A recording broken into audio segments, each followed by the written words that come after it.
बहुत सहनशीलता चाहिए। बड़ी वस्तु प्राप्ति के लिए छोटी वस्तु में कहीं राजी ना हो जाए, पहली शर्त। जैसे किसी को 1 अरब रुपया चाहिए, 100 रुपया दिया जाए तो कैसा लगेगा? उसे बुरा लगेगा। क्या होगा इससे? हमारी तो बहुत बड़ी संख्या है, मांग हमारी बहुत बड़ी है। ऐसे ही भगवत प्रेम प्राप्ति के मार्ग के उपासक को ब्रह्म पद, देवराजेंद्र का पद और सम्राट पद, योग की सिद्धियां और मोक्ष पद, ये भी बहुत ऐसे लगता है 100 रुपये के समान। 1 अरब की प्राप्ति वाले को जैसे 100 रुपया, ऐसे ही प्रेम प्राप्ति वाले को ये सब लगता है। इसलिए कह रहे मुझे ये नहीं चाहिए। दीयमानम न गृह्णन्ति, देने पर भी वो नहीं लेते। बिना मत सेवनम जना, बिना मेरी सेवा के वो ये परम पद भी नहीं चाहते, मोक्ष भी नहीं चाहते। इसलिए पहले तो उपासक को ये समझना है कि हमें चाहिए क्या। भोग मिला, भोग भोग लिए, जैसी वृत्ति हुई वैसे ही चल दिए, जैसा मन आया वैसे ही क्रीड़ा कर रहे हैं। तुम्हारा लक्ष्य क्या है? प्रेम। इतना महंगा है प्रेम, प्राण दिए यह प्रेम न पइए, ऐसो महंगो आय सखीरी। तुम इतने सस्ते बिक जाते हो। रसेंद्री के भोग, जनेन्द्री के भोगों में अपना लक्ष्य भूल जाते हो। तुम प्रेम प्राप्ति कैसे कर पाओगे? जो भूमा सुख का अधिकारी बनना चाहता हो, अल्प सुख का त्यागी होता है। जो अल्प सुख में रमण करने लगता है, भूमा सुख के अधिकार को खो देता है। भूमा सुख परमात्म सुख। जिसकी बुद्धि इतनी प्रवीण है कि हमारा लक्ष्य है प्रेम, तो प्रेम के आगे कुछ नहीं, कुछ नहीं चाहिए, प्रेम चाहिए। वो उपासक बिना किसी हिचक के, बिना किसी भय के, बिना किसी प्रलोभन के वो भगवत प्राप्ति कर लेता है। वो प्रेम प्राप्ति के बस दृढ़ निश्चय चाहिए। फिसलना नहीं है, ये ले लो, ये ले लो, नहीं नहीं, मेरा तो लक्ष्य प्रेम है, इससे क्या होगा। पर ऐसा नहीं है। वो प्रेम तो बाद में मिल ही जाएगा, पहले हमें भोग भोग लेते। बस यही त्रुटि जीवन को नष्ट कर देती, यही कमी हमारी हमको आगे नहीं बढ़ने देती। नहीं, परमार्थ में थोड़ा भी नाम जप करने वाला, थोड़ी भी साधना करने वाला, उसको अनुभूतियां होने लगती है। चल चला चल राह में अनुभूतियों का ले सहारा, कौन तेरा साथ देगा, व्यर्थ में किसको पुकारा। परमार्थ के पथिक का कोई और साथ नहीं देता, उसकी अनुभूतियां साथ देती है। पर अनुभूतियां हैं नहीं तो धन साथ देगा, व्यक्ति साथ देगा, शरीर साथ देगा, रिश्ते नाते साथ देंगे। ये सब काल के गाल में दबे हुए हैं, ये क्या साथ देंगे। कालातीत पुरुष हमारा साथ दे सकता है, वह भगवान, वह भगवान के प्रेमी जन। इसलिए बहुत सावधानी पूर्वक सत्संग सुने और इस जीवन का चरम लक्ष्य है प्रेम। उस प्रेम को हम प्राप्त करने के लिए कमर कसें। क्या ये संतों के पास नहीं जा सकते? क्या इनका अधिकार भगवत प्राप्ति नहीं? नहीं, इनके मन में भगवत प्राप्ति की कहीं किंचन मात्र लालसा नहीं। पद और प्रतिष्ठा, भोग और ऐश्वर्य, नाम और कीर्ति, बस इतना ही लक्ष्य है। इसलिए प्रेम मार्ग के उपासक को कभी इनका संग नहीं करना चाहिए। हाँ, कोई महाभागवत और पद पर विराजमान और भगवत भजन में लगा हुआ, भगवत प्राप्ति की लालसा वाला, उसका हृदय से स्वागत करना चाहिए। ऐसा नहीं कि कोई हो ही नहीं सकता। अम्बरीश जी महाराज चक्रवर्ती, सम्राट और महाभागवत, बड़े बड़े महाभागवत राजा हुए। दशरथ जी महाराज चक्रवर्ती, सम्राट, वैसे महाभागवत कि भगवान उनके पुत्र श्री राम के रूप में आए। तो जो भगवान से विमुख है, केवल पद का ही अभिमान रखता है, राजपने का अभिमान रखता है, भोग ऐश्वर्य में घमंड में है, ऐसों का संग कभी भक्त को नहीं करना चाहिए। अभिमानिन ते न्यारे, भूत भविष्य लोक 14 में भये होए हरि प्यारे, 300 व्यवहार हमारो, अभिमानिन ते न्यारे। किमनो भूपई, मुझे क्या प्रयोजन है। एक ब्रज के भक्तों के चरित्र में आता है एक संत की कुटिया पर राजा दर्शन करने के लिए गए तो वो भिक्षा मांगने गए। दूर से उन्होंने देखा बड़ा राजा का वैभव, हाथी घोड़ा, सब लोगों से पूछा है क्या है? बोले राजा दर्शन के लिए। भागे और गांव में गए और कहा हमारी कुटिया में आग लग गई है, जल्दी बचाओ, जल्दी बचाओ।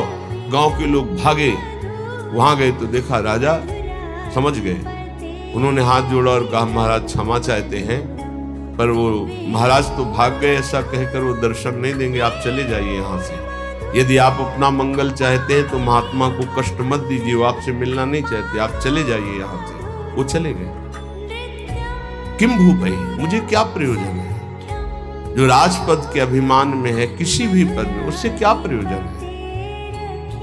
अगर अभिमानियों का संग होगा तो अभिमान जागृत हो ही जाएगा। अभिमानियों का, पदाभिमानियों का संग होगा तो भगवद आश्रय छूट ही जाएगा पक्का। ले लो हमारा फोन नंबर, मैं तो आपकी आज्ञा पर चलूंगा, आप केवल फोन कर दीजिए, सब ठीक हो जाएगा। मर गया साधक। जीवन में अन्य आश्रय आना अपनी साधना से भ्रष्ट हो जाना है। एक भरोसो, एक बल, एक आस विश्वास, एक राम घनश्याम हित चातक तुलसीदास। एक ही भरोसा, एक से ही आशा, एक से ही विश्वास, एक से ही संबंध हमारा मात्र आराध्य देव, बस। अन्य का कहीं आश्रय हुआ तो उपासक गिर जाएगा, पक्का गिर जाएगा, और गिरते हुए देखा है। श्रीपाद प्रबोधानंद जी महाराज कह रहे, नु देवादि भिरवा, मुझे इन देवताओं से भी क्या प्रयोजन है? श्रीमद् भगवद गीता जी में भगवान कहते हैं भूतों को पूजने वाले भूतों को प्राप्त होते हैं, देवताओं को पूजने वाले देवताओं को प्राप्त होते हैं। तो देवलोक स्थायी लोक नहीं है, स्वाप्निक है। देवादिभिर्वा स्वप्नैश्वर्योत्फुल्लितैः, जैसे स्वप्न में आप पहुंच गए, बहुत सुंदर मकान, बहुत सुंदर सुंदरियां, भोग, ऐश्वर्य, जब जगे तो कुछ नहीं, ऐसे स्वप्न का विलास स्वर्ग है। एक अच्छा सुखद स्वप्न जहां पुण्य खत्म हुए, मृत्यु लोके विसंति, आंख खुला, कुछ नहीं। इसलिए मुझे देवताओं से भी क्या प्रयोजन है? क्या दे देंगे? क्या भगवान की प्राप्ति करा सकते हैं? क्या भगवत प्रेम दे सकते हैं? नहीं दे सकते। इसीलिए कहा गया बड़े भाग मानुष तन पावा, सुर दुर्लभ सद ग्रंथन गावा। ये देवताओं को भी दुर्लभ है मनुष्य देव, क्योंकि इससे हम भजन करके भगवान को प्राप्त कर सकते हैं, वो नहीं। श्रीपाद करे शून्यावलंबीर, कुछ आराधना करने वाले ऐसे हैं कि शून्य की उपासना करते हैं। अरे ध्यान ही करना है तो सच्चिदानंद भगवान के नाम रूप का ध्यान करो, समय सार्थक हो जाएगा। किम वैष्णवैर्वापि, वैष्णव धाम वैकुंठ से भी हमारा क्या प्रयोजन है? ये तो सखाओं को पसंद नहीं आया। जब सखाओं ने जाना नंद बाबा को वरुण के पार्षद ले गए थे, और श्री कृष्णचंद्र जो जब उनको मुक्त कराने के लिए गए, तो जो लोकपाल वरुण ने साष्टांग दंडवत की और अर्घ पूजा और उपासना वो नंद बाबा ने देखी। मेरे लाला को बड़े बड़े देवता लोकपाल दंडवत कर रहे हैं। और स्तुति जब की तो सुना नंद बाबा ने, तो आके ब्रजवासियों से बताया मेरा लाला तो भगवान है। सखाओं ने कहा क्यों कन्हैया तू भगवान है? बाबा कह रहे थे तू भगवान है। तो भगवान है तो वैकुंठ दिखा। भगवान श्री कृष्णचंद्र जो मुस्कुराए अपने भोले सखाओं की बात सुन, तो ये ब्रह्म हृदय है, स्नान करो इसमें, फिर हम तुम्हें वैकुंठ का दर्शन कराएंगे। जीव ही डुबकी लगाई, पहुंच गए वैकुंठ। वहां भगवान की दिव्य चतुर्भुज पार्षद, और दूर सिंहासन में इंद्र नीलमणि कांति चतुर्भुज भगवान श्री के सहित विराजमान है, लक्ष्मी जी के सहित विराजमान। वो कांप गए वैभव देखकर। पार्षदों ने रोक दिया। अरे बोले मुझे ऐसे के पास जाना ही नहीं, मेरा कन्हैया तो सिर्फ मेरा है। और एकदम व्याकुल हुए कहा नहीं चाहिए मुझे वैकुंठ। और डुबकी जब बाहर हुए देखा मेरा कन्हैया मुस्कुरा रहा है, बोले प्रभु चरणों में गिर गए, कहा कभी वैकुंठ मत भेजना, मुझे ऐसे वैकुंठ में नहीं जाना जहां आपसे इतनी दूरी हो, जहां ऐसा वैभव नहीं। मेरा कन्हैया जिसके साथ हम खेलते हैं, ये तो सखा भाव की बात है, फिर ऊपर के भाव में कौन स्वीकार करेगा ऐसे वैभव को। वैकुंठ के भी वैभव को नहीं स्वीकार करना, ना श्रीमत ना किसी वैभव ऐश्वर्य सिद्धियों को स्वीकार करना। तब वृंदा कानन एकांत भाजाम, तब वृंदावन के एकांतिक प्रेम की प्राप्ति होती है। एकांतिक, प्रिया प्रीतम, श्यामा श्याम। तो अभी आप कह दो मुझे मोक्ष नहीं चाहिए, वैकुंठ नहीं, 500 रुपया में प्रभु को भूल जाते हो, वैकुंठ की बात करते हो। मोक्ष जानते हो किसे कहते हैं? अभी जाना ही नहीं मोक्ष किसे कहते हैं। जरा से लौकिक सुख में तो घुटने टेक देते हो, मोक्ष सुख के त्यागी कैसे हो गए? ये जो त्याग की बात है, ये उन भजनानंदियों की जिनकी स्थिति में आ चुके हैं।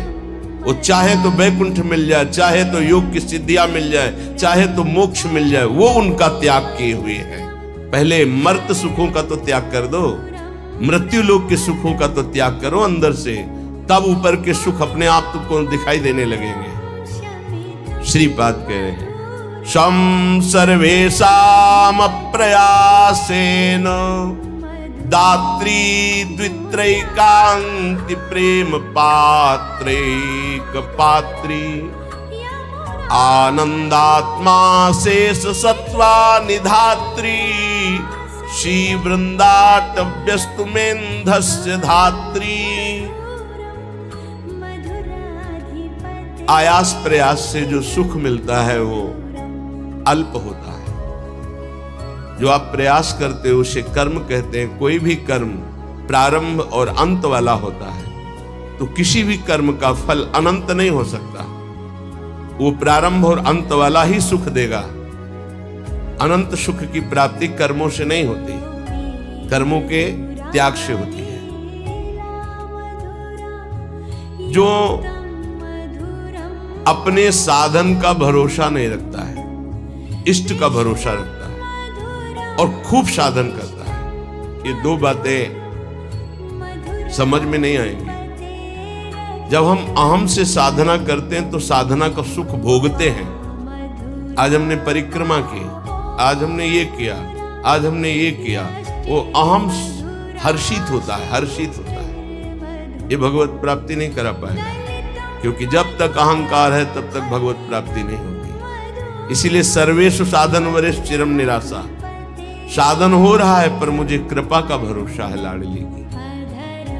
ये प्रायः साधक ना समझ पाने के कारण कहते हैं जब कृपा से हो जाएगा तो साधन करने की जरूरत क्या है, तो असाधन करोगे। तो कृपा प्राप्ति के लिए मन कर्म वचन छाण चतुराई, भजत कृपा करिए रघुराई।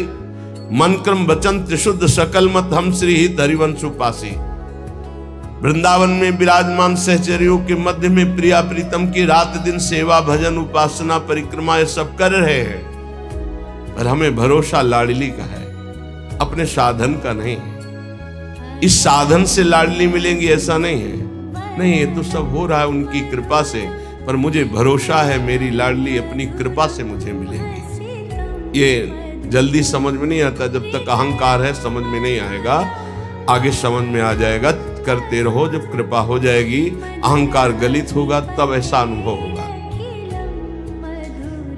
तो दुत्रैकांति, 2 या 3 ऐसे लोग पाए जाते हैं। भाव समझना, कह रहे पूरे विश्व में ये बहुतायत अंगुलियों से नहीं गिने जाते प्रेमी जन, जिनको न राजाओं से मतलब है न देवताओं से मतलब है। वो स्वाप्निक सुख, जो स्वर्ग लोक आदि के सुख हैं उनसे मतलब नहीं है, जो मोक्ष से भी मतलब नहीं रखते, जो वैष्णव धाम वैकुंठ से भी मतलब नहीं रखते, वृंदावन की एकांतिक कुंज में बैठे हुए श्यामा श्याम का जस गा रहे हैं, श्यामा श्याम के लिए रुदन कर रहे हैं, जिनका आयास प्रयास से प्राप्त होने वाले सुख की कोई आकांक्षा नहीं है, ऐसे द्वित्रैकांति, 2 या 3, सरल भाषा में समझिए। जो कहो हरिवंश रस बिरलो समझन हाल, एक दोई जो खोजिए पाई सब संसार। संपूर्ण संसार में एक दो। एक बार भगवान वल्लभाचार्य जी से उनके एक प्रिय धनी शिष्य ने कहा, आज हमारी इच्छा है कि 100 विद्वान ब्राह्मणों को भोजन कराएं। बोले बहुत सुंदर, यदि एक 12 तिलकधारी कंठीधारी आचार्य परंपरा से युक्त वैष्णव को पवा दो तो 100 ब्राह्मणों को पवाने का फल प्राप्त हो जाएगा। ओहो, ऐसा वैष्णव की तो प्रभु हम 100 वैष्णव पवाएंगे। तो उनका एक अश्रुपूरित,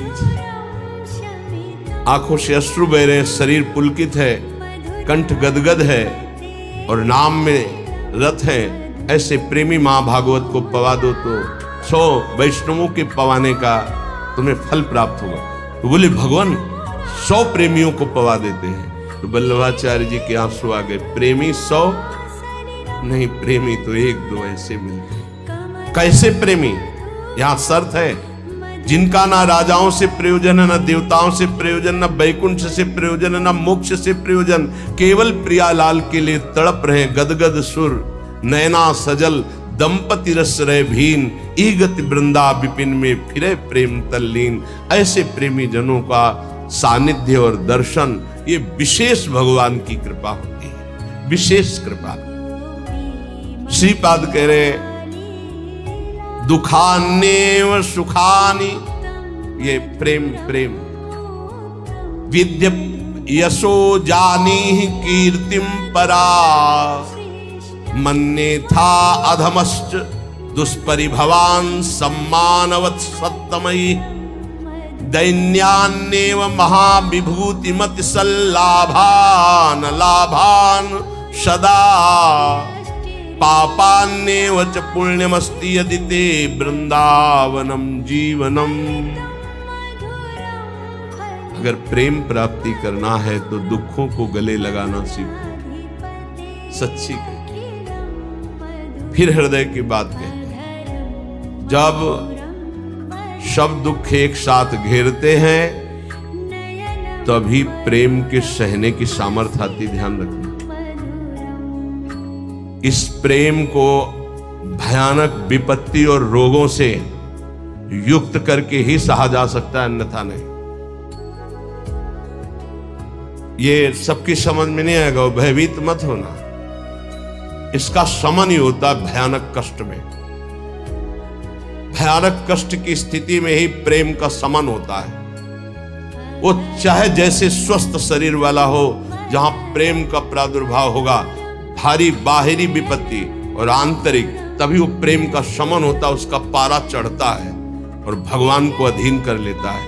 ये लिखा पढ़ी की बात नहीं कह रहे, हृदय की बात कह रहे। वैसे भी भगवान ने युधिष्ठिर जी से कहा, जिस पर मैं परम कृपा करता हूं उसका सर्वनाश कर देता हूं। चाहिए परम कृपा? जिस पर परम कृपा करता हूं सर्वनाश कर देता हूं। ये शब्द है। क्या सर्वनाश करता हूं? धन का अपहरण कर लेता हूं, स्वजनों का अपहरण कर लेता हूं, कोई उससे बात नहीं करेगा, किसी काम का नहीं रह जाएगा। तब उसका सीधार्थ भाव मेरे से होता है और फिर मैं उसे निहाल कर देता हूं। हिम्मत हो तो कूदो अखाड़े पे। नारायण अति कठिन है हरि मिलन की बाट, या में पग पीछे धरे प्रथम शीश दे काट। तो आप कहोगे कि भक्ति करना ही नहीं, यहां चरम सीमा की बात प्रेम की हो रही।